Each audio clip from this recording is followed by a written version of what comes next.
গর্ভবতী মহিলার সাথে লোহা এবং ম্যাচ রাখে, এটা কতটা সঠিক? স্ত্রীকে দেশে রেখে কতদিন স্বামী প্রবাসে থাকতে পারে? জামাতে নামাজরত অবস্থায় যদি অজু ছুটে যায় সেক্ষেত্রে করণীয় কি? ইস্তেঞ্জার পর ঢিলা অথবা টিস্যু ব্যবহার কি বাধ্যতামূলক? কাপড়ে রক্ত লাগলে নামাজ হবে? মৃত শিশুর মা আসরের পরে কোনো খাবার খায় না, এ ব্যাপারে বলুন। অজুর পানি গামলায় ধরে টয়লেটের প্যানে ঢালা যাবে কি না? অজু থাকা অবস্থায় যদি কোনো খারাপ কিছু সামনে চলে আসে তাহলে কি অজু ভেঙে যাবেন? বিয়ে করার জন্য মেয়ে দেখতে গিয়ে টাকা দেওয়া জায়েজ আছে কি না? সকালবেলা দোকান খোলার পর কোন সূরা পড়লে রিজিকে বরকত আসে? হাতে কলমের কালি থাকলে কি অজু হবে? এবার চলে যাচ্ছে আমরা প্রশ্ন উত্তরে। এস এ আফ্রিদি জানতে চেয়েছেন, অজু থাকা অবস্থায় যদি কোনো খারাপ কিছু সামনে চলে আসে তাহলে কি অজু ভেঙে যাবে? না, ওটা দেখলে যে অজু ভেঙে যাবে এমন কোনো কথা নাই। শরীফুল ইসলাম জানতে চেয়েছেন, অজুর পানি গামলায় ধরে টয়লেটের প্যানে ঢালা যাবে কি না? যাবে, কোনো অসুবিধা নেই। অজুর পানি যে টয়লেট প্যানে ঢালা যাবে না এমন কোনো কথা নেই, বরং নষ্ট হওয়ার চাইতে গামলায় ধরে টয়লেটের প্যানে পরিষ্কারের কাজে ব্যবহার করলে সেটা ভালো। সালমা খাতুন জানতে চেয়েছেন, হাতে কলমের কালি থাকলে কি অজু হবে? হয়ে যাবে।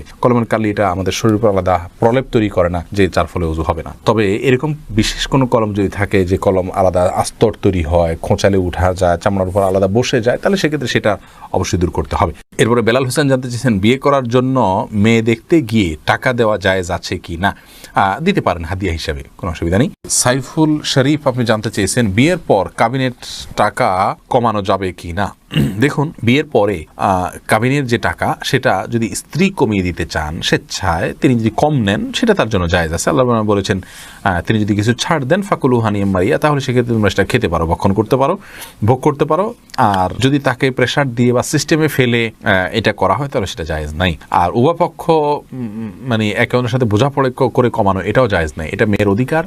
বিয়ের পরে চুক্তি হয়ে গেলে এরপর আর উভয় পক্ষের এখানে কিচ্ছু নাই। মেয়ে যদি নিজে থেকে স্বেচ্ছায় খুশি হয়ে ছাড় দেন সেটা তার ব্যাপার সম্পূর্ণ।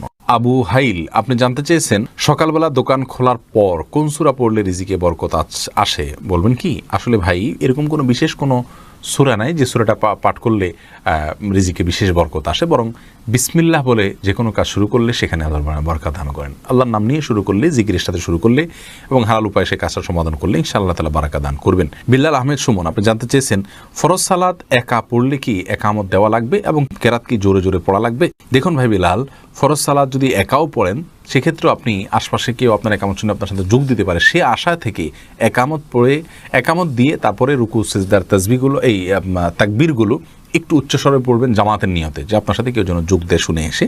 এটা হলো সুন্নাহ। যদি এটা না করেন আস্তে আস্তে পড়েন, কোনো অসুবিধা নেই, এটা আবশ্যক নয়। সালমা খাতুন জানতে চেয়েছেন, কাপড়ে রক্ত লাগলে নামাজ হবে? দেখুন, কাপড়ে রক্ত লাগলে সে রক্তের যদি পরিমাণ অনেক অল্প হয় নামাজ হয়ে যাবে, কিন্তু যদি পরিমাণে বেশি হয় তাহলে সেক্ষেত্রে নামাজ হবে না। এটাই বিশুদ্ধ মত, যদি অনেকের মধ্যে রক্ত পাক বা পবিত্র। সুলতান মাহমুদ মিল্টন জানতে চেয়েছেন, স্ত্রীকে দেশে রেখে কতদিন স্বামী প্রবাসে থাকতে পারে? অনেক আলেম বলেন 4 বা 6 মাসের অধিক সময় স্ত্রীর কাছে থেকে দূরে থাকলে বউ তালাক হয়ে যায়। আবার অনেকে বলেন গুনাহ হবে। এ কথাটি হাদিস দ্বারা প্রমাণিত? দেখুন, নির্দিষ্ট কোনো মেয়াদ হাদিসে বলা হয়নি যে এই পরিমাণ সময় প্রবাসে থাকতে পারবেন স্ত্রীকে দেশে ফেলে রেখে, এরপরে আর পারবেন না, এরকম কোনো কথা আসলে ফিক্স বলে দেওয়া হয়নি। ওমর রাদিয়াল্লাহু তাআলার একটি উক্তি থেকে 4 মাসের সময়ের কথা, অনেকে বলেন যে 4 মাসে বেশি থাকা যাবে না, এর কম থাকা যাবে। আসলে এটা ভ্যারি করে স্ত্রীর এবং তার অবস্থার উপরে। তারা যদি দুজন দু জায়গায় থাকাতে তারা গুনাহে লিপ্ত হয়ে যাবেন এরকম আশঙ্কা থাকে, তাহলে এরকম বিদেশে থাকা জায়েজ নাই। বরং গুনাহ থেকে বাঁচার জন্য তাকে অন্যের সঙ্গে থাকা উচিত এবং অল্প যে রিজিক হবে দেশে থাকলে সেটার উপরে তুষ্ট থেকে যাওয়া উচিত। যদি এমন হয় যে তারা দূরে থাকার কারণে তাদের মধ্যে এক ধরনের গুনাহের প্রবণতা চলে আসতে পারে, তারা অপরাধে লিপ্ত হয়ে যেতে পারে, এরকম যদি হয় তাহলে সে অবস্থায় তাদের জন্য এটা জায়েজ নাই, সম্পূর্ণ হারাম। তাহলে আমরা জানলাম যে প্রবাসীর জন্য প্রবাসে থাকার নির্দিষ্ট কোনো মেয়াদ ইসলাম বলে দেয়নি, তবে তার স্ত্রী এবং তিনি উভয় গুনাহ থেকে যতদিন বাঁচতে পারবেন ততদিন তারা থাকতে পারবেন। গুনাহ থেকে যদি বাঁচাটা অসম্ভব হয়ে যায় তাহলে সেক্ষেত্রে তার জন্য আর প্রবাসে থাকা জায়েজ নেই। এমডি ইসমাইল জানতে চেয়েছেন, মা নামাজ পড়া অবস্থায় আছেন, হঠাৎ তার যুবক ছেলে তার সামনে পড়ে গেছে, মায়ের কি নামাজ হবে? হবে, কোনো অসুবিধা নেই। যুবক ছেলে সামনে পড়লে যে নামাজ হবে না আমার কোনো কথা নেই। তবে ছেলের নামাজ, মায়ের নামাজ পড়াকালীন সময় তার সামনে তার দৃষ্টির এরিয়াতে পড়ে নামাজ ডিস্টার্ব হয়, এরকম জায়গায় যাওয়া উচিত নয়। তবে মায়ের নামাজ হয়ে যাবে। মোহাম্মদ রাজিকুল করিম জানতে চেয়েছেন, শুনেছি সিজদায় গিয়ে দোয়া করলে কবুল হয়। জানার বিষয় হলো এটা কি শুধু নামাজের সিজদায়, নামাজ ব্যতীত এমনিতে সিজদা করা যাবে কিনা? যাবে, নামাজ ব্যতীত এমনি সিজদা করা যাবে এবং সেখানে আল্লাহু আকবার বলে সিজদা গিয়ে সুবহান রাব্বিল আলা পড়লেন এবং আল্লাহর কাছে মন মতো চাইলেন, এরপর আল্লাহু আকবার উঠে গেলেন, কোনো অসুবিধা নেই। এরপরে রাবেয়া আখন্দ আপনি জানতে চেয়েছেন মাসিক অবস্থায় আজানের জবাব দেওয়া যাবে কি না। বোন রাবেয়া, মাসিক অবস্থায় আপনি আজানের জবাব দিতে পারবেন, কোনো অসুবিধা নেই। মাসিক অবস্থায় নির্দিষ্ট কিছু কাজ করা যাবে না, আর যে কোনো ইবাদত করা যাবে। আজানের জবাব দিতে নিষেধ কোথাও বলা হয়নি, যেখানে দিতে পারবেন, কোনো অসুবিধা নেই ইনশাআল্লাহ। নাহার আপনি জানতে চেয়েছেন মৃত শিশুর মা আসরের পরে কোনো খাবার খায় না, এ ব্যাপারে বলুন। মৃত শিশুর মায়েরা যদি আসরের পরে কোনো খাবার না খান, এটা খেলে ক্ষতি হবে বা এরকম কোনো বিশ্বাস আছে, এই সমস্ত বিশ্বাসের কারণে, তাহলে সেটি সম্পূর্ণরূপে পরিহার্য, এটা পরিত্যাগ করতে হবে। এ বিশ্বাস ভুল বিশ্বাস, বরং তিনি যে কোনো সময় খেতে পারেন। তার সন্তানের মৃত্যুর সাথে তার কোনো খাওয়ার সময়ের কোনো সম্পর্ক নেই। হাফিজুর রহমান জানতে চেয়েছেন ইস্তেঞ্জার পর ঢিলা অথবা টিস্যু ব্যবহার কি বাধ্যতামূলক? যেহেতু আপনাকে পেশাব থেকে পবিত্র হতে হবে, অতএব এটা বাধ্যতামূলকই বলা যায়।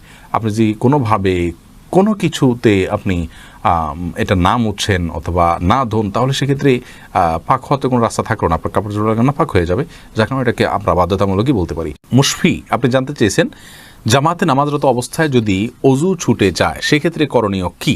দেখুন, জামাতে নামাজ চলাকালীন সময়ে যদি অজু ছুটে যায়, তাহলে যে অবস্থায় অজু ছুটে গেছে ওই অবস্থায় গিয়ে আপনি অজু করে, যদি কারোর সাথে কথাবার্তা বলা ছাড়া জাস্ট অজু করে আবার চলে আসেন নামাজের জায়গায়, তাহলে যে জায়গাতে অজু ছুটেছে তার পরবর্তী অংশ থেকে নামাজ আপনি কন্টিনিউ করলেই চলবে। আর যদি কারোর সাথে কথাবার্তা বলে থাকেন, অন্য কোনো কাজকাম করে থাকেন, নামাজ ভঙ্গের অন্য কোনো কাজ করে থাকেন, তাহলে সেক্ষেত্রে আপনাকে ওই নামাজ আবার শুরু থেকে পড়তে হবে। ফারুক আহমেদ জানতেছেন অজু করার পর নখ কাটলে কি অজুর কোনো ক্ষতি হবে না? কোনো ক্ষতি হবে না। রাশেদ ইসলাম রাকিব জানতে চেয়েছেন কেউ যদি জামাতে গিয়ে ইমাম রুকুতে থাকা অবস্থায় তাকবীরে তাহরিমা বাঁধে কিন্তু সানা পড়তে পড়তে ইমাম রুকু থেকে উঠে যায়, তাহলে কি সেই রাকাত পেয়েছে বলে গণ্য হবে? দেখুন, ইমাম রুকুতে থাকা অবস্থায় যদি তাকবীরে তাহরিমা বাঁধেন এবং ইমাম তিনি রুকুতে যাওয়ার আগেই ইমাম আপনার উঠে যান, তাহলে সেক্ষেত্রে সে রাকাত পেয়েছেন বলে ধরা হবে না, কারণ তিনি ইমামকে রুকুতে গিয়ে পান নাই।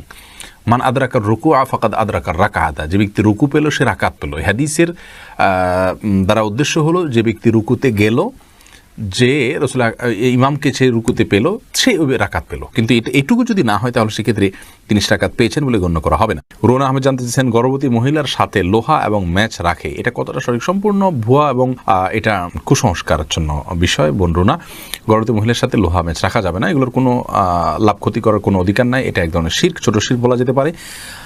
লাভ ক্ষতির মালিক আল্লাহ রাব্বুল আলামিন। বিশেষ কোনো অসুস্থতা যদি হয়, বিশেষ কিছু খেলে অসুবিধা হয়, সেটা ভিন্ন কথা, কিন্তু লোহা এবং ম্যাচ রাখলে যে কিছু হবে না, এটা কোনোভাবেই সত্য নয়, এটা ভুল বিশ্বাস।